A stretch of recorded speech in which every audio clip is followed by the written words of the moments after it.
gradien elektrokimia untuk fungsi saraf dan otak. Jadi intinya ini menunjukkan bahwa berat molekul adalah faktor penting yang mempengaruhi efisiensi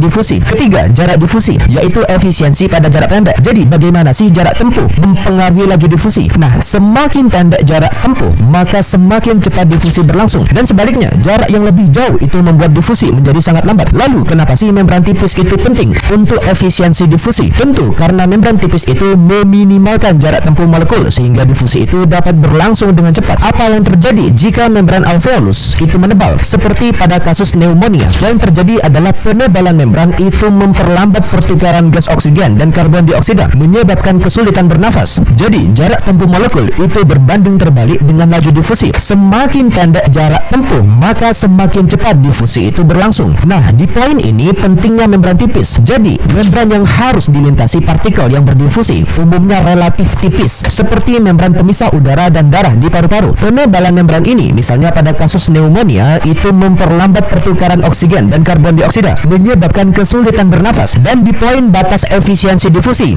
nah, difusi itu hanya efisien pada jarak pendek antara sel dan lingkungan sekitarnya. Untuk jarak lebih dari beberapa milimeter, difusi itu menjadi sangat lambat. Sebagai gambaran, diperlukan waktu berbulan-bulan atau bahkan bertahun-tahun bagi oksigen untuk berdifusi dari permukaan tubuh ke sel-sel di dalam tubuh jika hanya mengandalkan difusi. Lalu, poin tentang peran sistem sirkulasi. Jadi, untuk mengatasi keterbatasan difusi pada jarak jauh, tubuh itu memiliki sistem sirkulasi yang membawa bahan-bahan seperti oksigen, nutrien, dan zat-zat lain ke setiap blok yang terdiri atas beberapa sel. Pembuluh darah halus atau kapiler itu memastikan bahwa difusi lokal antara darah dan sel-sel sekitarnya itu dapat berlangsung dengan efisien. Terus, ada studi kasus ketiga tentang ginjal dan penyaringan zat berat dalam darah. Jadi, ada seorang pasien berusia 70 tahun itu mengalami gagal ginjal kronis. Dokter itu menjelaskan bahwa ginjalnya itu tidak lagi mampu menyaring zat-zat berat seperti protein dari darah. Nah, analisis berdasarkan faktor-faktor difusi. Pertama, berat molekul. Jadi, protein itu memiliki berat molekul yang besar. Sehingga apa? Sehingga sulit untuk berdifusi melalui membran filtrasi ginjal. Normalnya, protein itu tidak lolos melalui membran filtrasi karena ukurannya yang besar. Kedua, jarak difusi. Jadi, membran filtrasi ginjal itu dirancang sangat tipis untuk memungkinkan difusi zat-zat kecil seperti glukosa dan ion. Namun, pada gagal ginjal, kerusakan membran itu menyebabkan protein lolos ke urin. Ketiga, efek pada tubuh. Jadi, kehilangan protein dalam urin atau proteinuria itu menyebabkan gangguan keseimbangan cairan dan elektrolit yang memperburuk kondisi ginjal. Nah, pelajaran pentingnya apa? Jadi, berat molekul dan jarak difusi adalah faktor penting dalam filtrasi ginjal. Kerusakan membran filtrasi itu menunjukkan bagaimana faktor-faktor ini mempengaruhi kemampuan ginjal untuk menyaring darah secara efisien. Jadi, ini menunjukkan bahwa sistem sirkulasi adalah